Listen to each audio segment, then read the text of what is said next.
जय हिंद, नमस्ते, वेलकम मेरे शेरों श्रेणियों। आप सभी का स्वागत है हमारे यूट्यूब चैनल पर। जैसा कि आप थंबनेल के ऊपर देख पा रहे हैं कि ओएमआर के अंदर अगर आपने मिस्टेक करी है कहीं पे तो ओएमआर आपका रिजेक्ट हो जाता है, आपका ओएमआर स्कैन नहीं हो पाता है। तो यूपीएससी ने इसके लिए एक पीडीएफ अवेलेबल करवाया है, एक डॉक्यूमेंट्स अवेलेबल करवाया है upsc.gov.in के ऊपर।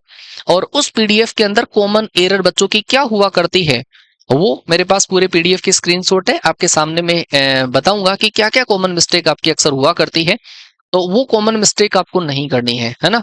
तो आप एक बार इस वीडियो को कंप्लीट वॉच करिए, और कंप्लीट वॉच करने के बाद में एक छोटा सा प्यारा सा कमेंट इस वीडियो के ऊपर जरूर से होना चाहिए कि आपकी तैयारी किस लेवल पे चल रही है। हमने हमारी तरफ से कोई कमी नहीं छोड़ी है, अब आपकी तरफ से क्या आपका कॉन्फिडेंस लूज है। अगर आपका कॉन्फिडेंस टॉप लेवल पर है तो डेफिनेटली आप एग्जाम क्रैक करके ही आओगे, एग्जाम पेपर फोड़ के आओगे, जो आपका 13 अप्रैल को होना है। तो हम बात करते हैं ओएमआर में गलत फिलिंग करने की वजह से, गलत ओएमआर फिल करने की वजह से अप्रोक्सीमेटली 20 से लेकर 30% बच्चा हर बार अपनी ओएमआर को रिजेक्ट करवा लेता है। तो यहाँ पर मैं कुछ कॉमन पॉइंट्स बताऊंगा जो आपको गलत नहीं करने हैं। ओएमआर, अच्छा, इसका एक अलग से वीडियो आपको और मिलेगा कि आपको सेंटर के ऊपर क्या क्या लेके जाना है ना। तो उसके लिए आप टेंशन मत लेना। तो सबसे पहले ओएमआर के लिए देख लेते हैं। ये पीडीएफ यूपीएससी ने upsc.gov.in साइट के ऊपर अवेलेबल करवाया है। एज इट इज उसी के स्क्रीनशॉट में लेकर आया हूं ताकि मैं आपको बहुत अच्छे तरीके से एक्सप्लेन कर पाऊं। सबसे पहली बात तो ये है आपकी ओएमआर सीट। उस ओएमआर सीट में आपका कई बार क्या है कि 120 क्वेश्चन की ओएमआर आपको नहीं मिलेगी। जैसे कोई बच्चा सोचे कि मैथ्स में 120 क्वेश्चन होता है, इंग्लिश में वो गेट वाले पेपर में 150 क्वेश्चन होते हैं, तो आपको 120 क्वेश्चंस की ही ओएमआर मिले, नहीं, ज्यादा भी हो सकते हैं, कई बार बराबर भी आ जाते हैं। वैसे मोस्टली आपको जो ओएमआर के अंदर नंबर ऑफ क्वेश्चंस होंगे वो ज्यादा ही मिलेंगे, ठीक है। तो यहां पर एक तो ये चीज आपको ध्यान देनी है। इस ओएमआर के अंदर सबसे ज्यादा स्कैनेबल जो पोर्शन है वो आपका ये वाला रहता है। ओएमआर जो स्कैन होती है ना, उसके अंदर ये वाला जो पोर्शन है वो इस वाले पोर्शन के साथ में आपको बिल्कुल भी छेड़खानी नहीं करनी है, ये स्कैनेबल पोर्शन है, ठीक है। दूसरी चीज आपको यहाँ पे जो यूज करना है वो black ball point pen use करना है। ब्लैक बॉल पॉइंट पेन आप यूज करोगे, ठीक है जी। ब्लैक पेन आपको यूज करना है ओएमआर फिलअप करने के लिए। इंपॉर्टेंट चीज है, ध्यान रखना। तो ये वाला पोर्शन स्कैनेबल हो गया। यहां पर आपको जो फिलअप करना होता है वो होता है सब्जेक्ट कोड। तो सब्जेक्ट कोड किस तरीके से फिलअप करोगे? वैसे सब्जेक्ट का जो कोड होता है वो मैथ्स के लिए तो होता है 01 एंड गेट के लिए होता है 02, ठीक है। अच्छा, यहां पर जो आपके पास कोड है ना, वो आपका कोड है, बुकलेट का कोड है। और आपके बुकलेट के ऊपर कोड मतलब पेपर ऐसा जब आएगा आपके पास में तो उसके ऊपर यहाँ पे कोड लिखा हुआ मिलेगा ABCD। बुकलेट का जो कोड होगा वो ABCD में से कोई सा होगा। आपके पास अगर आपके पेपर पे ए लिखा हुआ है तो ए वाला जो सर्किल आप उसको डार्क करोगे, बी वाला है तो बी वाले सर्किल को डार्क करोगे। ये तो होगा आपका बुकलेट का कोड होगा, पेपर का कोड होगा। दूसरा आपके पास होगा सब्जेक्ट का कोड। यहाँ पे सब्जेक्ट कोड नहीं होगा, सब्जेक्ट कोड दूसरे नंबर पे होगा, ये दूसरे नंबर पर है। और आप एक बार ओएमआर को ध्यान से देखकर फिर बढ़ना। सब्जेक्ट कोड में दो टाइप के सब्जेक्ट है, मैथ्स से गेट है। तो मैथ्स के लिए तो 01 रहेगा और गेट के लिए 02 रहेगा। मान लो कि आपके पास मैथ्स का कोड है तो पहले तो आप यहाँ पर फिलअप करोगे 01, फिर इधर 0 के नीचे 0 वाले सर्किल को डार्क करोगे और 1 के नीचे 1 वाले सर्किल को डार्क करोगे, ऐसे करना है। इधर जैसे मान लो कि आपने बुकलेट का कोड ए फिलअप किया है तो ए वाले सर्किल को डार्क करोगे, ठीक है। फिर उसके बाद में आपको यहाँ पर फिलअप करना है रोल नंबर। और रोल नंबर जो है वो आपका 7 डिजिट नंबर होगा, वो 0 से स्टार्ट है। मान लो कि किसी बच्चे का रोल नंबर ऐसा है 02432115, ऐसा मान लो कि है। बच्चे ने वो पूरा का पूरा कोड यहाँ पर रोल नंबर भर दिया। तो आपको क्या करना है, जैसे यहाँ पर ये रोल नंबर भरा तो 0, पहला जो कॉलम है उसमें 0 वाले सर्किल को डार्क करना है। 2 जो है दूसरे वाले कॉलम में 2 को डार्क करना। जो नंबर यहाँ पे फिलअप करोगे उस कॉलम में उसी सर्किल को आपको डार्क करना है। जैसे यहाँ पर आपने 4 फिलअप किया तो 4 वाला जो कॉलम है इसके अंदर ये वाला जो 4 नंबर का है तीसरे कॉलम में, उसको आपको फिलअप करना है। इस तरीके से आपको नंबरिंग करनी है। फिर आप लोगों के लिए यहाँ पर एक जो आप फिलअप करोगे जो बबल फिलअप करोगे वो बबल फिल आपको पूरा करना है। अगर आपने आधा बबल फिलअप किया है तो वो स्कैन नहीं होगा, वो क्वेश्चन आपका स्कैन नहीं रहेगा, ठीक है। तो ये आपके पास ओएमआर रहेगी। 3 इंपॉर्टेंट चीजें तो ये है कि आप यहाँ पे यहाँ पे फिल करने के बाद में जो गोले हैं वो आप फिलअप करोगे, ठीक है जी।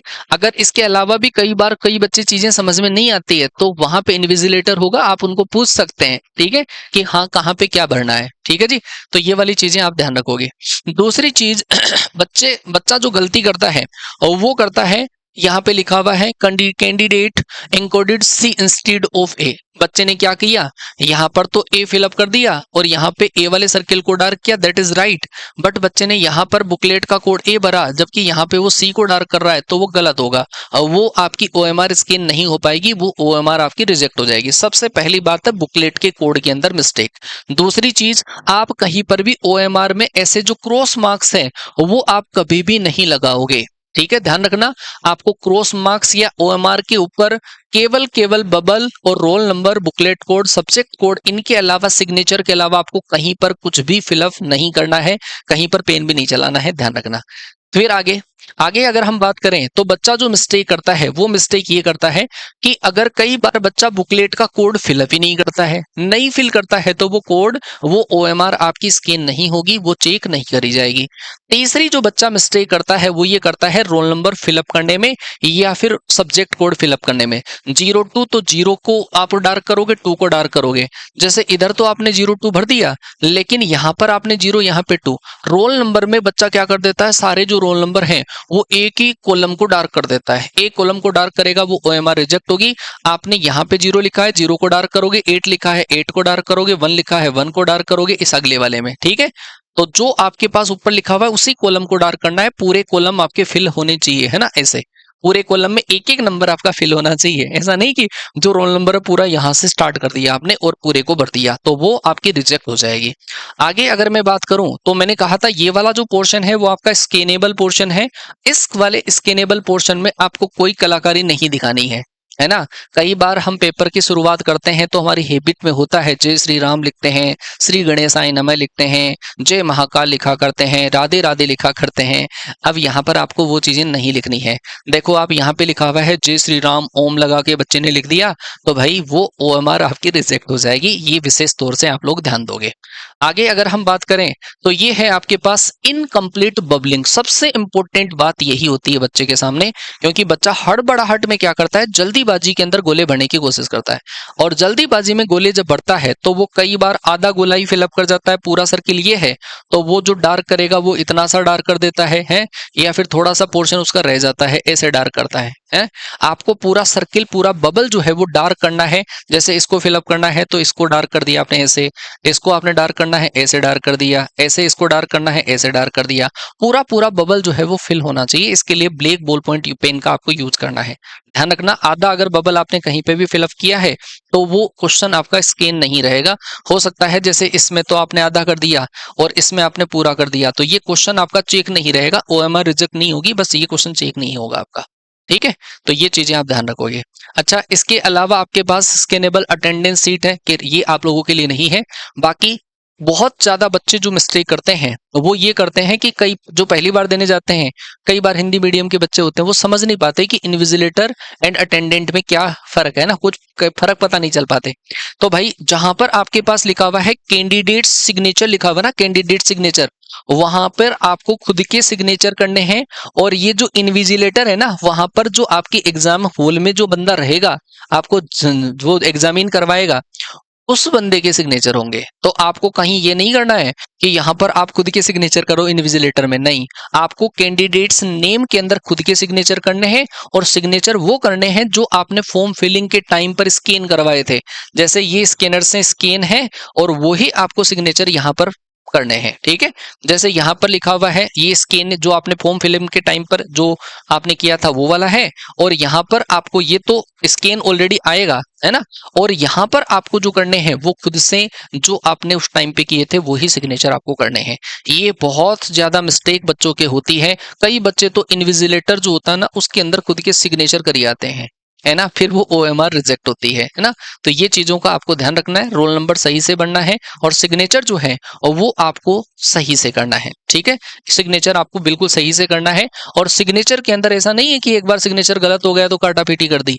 आप हो सकता है यार 19-20 कई बार हो जाए कि जो हमने पहले किया था वो नहीं हो, लेकिन उसको काटापीटी नहीं करनी है। ओएमआर के अंदर कट नहीं लगाना है बिल्कुल भी। जैसे कोई बच्चे ने यहाँ पे क्रॉस लगा रखा है, भाई गलत हो गया था तो क्रॉस लगा दिया, नहीं, ऐसे आपको नहीं करने हैं। कोई बच्चे ने क्रॉस लगा दिया, नहीं, ठीक है, तो आप आराम से, अच्छा एग्जाम वहां पे रहेगा, आपका इन्विजिलेटर रहेगा, तो आप उसको पूछ सकते हो, डरने की कोई बात आपकी नहीं है। तो ये बहुत सारी कॉमन मिस्टेक्स जो होती है वो बच्चा एग्जाम में किया करता है, फिर वो बच्चे की प्रिपरेशन बेहतरीन होती है, लेकिन फिर वो बच्चा ओएमआर में गलत फाइल करने से, गलत फिलअप करने से, गलत बबल फिल करने से वो बच्चा बाहर हो जाता है और फिर बहुत दुख होता है। तो आई थिंक मेरे द्वारा जो इन्फॉर्मेशन मैंने आपको दी है ओएमआर सीट के रिगार्डिंग, आप इसके अंदर तो गलती बिल्कुल भी नहीं करोगे, है ना। स्कोर कम हो जाए, सिलेक्शन हो या ना हो, वो बात की बात है, लेकिन ओएमआर को गलती से भी गलत हमें फिल नहीं करना है। मैंने जो कॉमन एरर बताए, आप चाहें तो ऐसा कर सकते हैं, एक पीडीएफ, एक प्रिंट आउट इसका निकाल लें और एक बार इसको ध्यान से देख लें, ना, जूम करके भी देखोगे आप कि कहाँ पे क्या होता है, सेम एज इट इज वही आपको यूपीएससी की ओएमआर में दिखेगा। मैंने जो कॉमन मिस्टेक बताई वही आप लोग अधिकतर मिस्टेक किया करते हैं। तो आई थिंक मेरे द्वारा दी गई इंफॉर्मेशन से आप लोग सेटिस्फाई हुए होंगे। एक छोटा सा प्यारा सा कमेंट तो बनता है। मिलते हैं आपसे हमारे अगले सेशन में, तब तक के लिए टाटा बाय बाय, जय हिंद, वंदे मातरम।